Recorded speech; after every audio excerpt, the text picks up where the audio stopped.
Hello and benvenuto to Life's Questions and Lessons, the 5 Minute Self Reflection Podcast. I'm your host, Charity Youngblood, and I am so grateful that you are here with me today. Let's get started with today's question.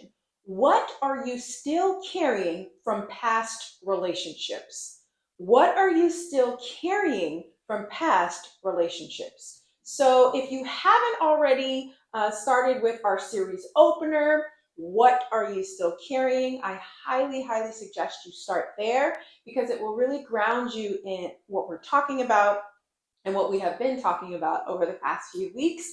But this one was really a challenging one for me. This podcast really focuses on you.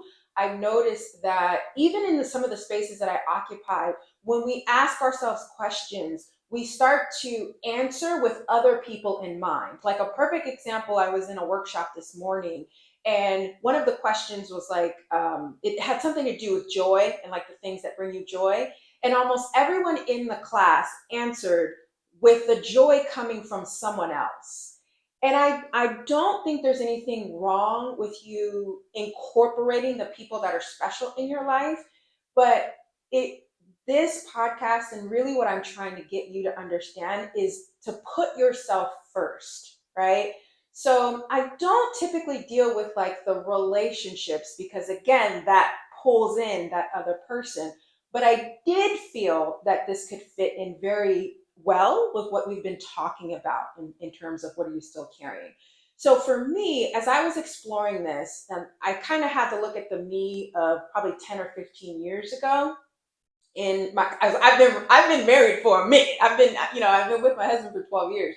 But I did have to look at myself, from that time frame and think about the relationships in terms of what I was still carrying for me. And it was always a feeling of inadequacy, or related to like emotions and beliefs, right? So that's how I explored this question of like, okay, what did I take? What were the emotions that I took with me every single time a relationship, failed, or, I don't really like to use the word failed, but what were the emotions and beliefs? And there was, again, a feeling of inadequacy. I was in a few pretty serious relationships where I really gave everything that I had and was not treated well at all. We ain't gonna get too deep on here, but it just was a lot of, what is wrong with me? Like, why is this person not reciprocating the support, the respect, the love that I am pouring out? And of course, now, all these years later, and all these years of self reflection later, which is extremely important, I can look at that time and go, well, they were treating you like crap because you were letting them treat you like crap. They were treating you like you were inadequate or there was something wrong with you because you let them treat you that way. And it's not to shame myself and it's not to shame you if you also have that type of emotional attachment or belief of, oh my God, what's wrong with me? There's nothing wrong with you. It really is this understanding of this is how I see myself, and that is how I am, like, it's almost like a light that shines through you. Like, this is what I'm putting out into a relationship in this way, right? So really challenge you to explore this in curiosity, not judgment.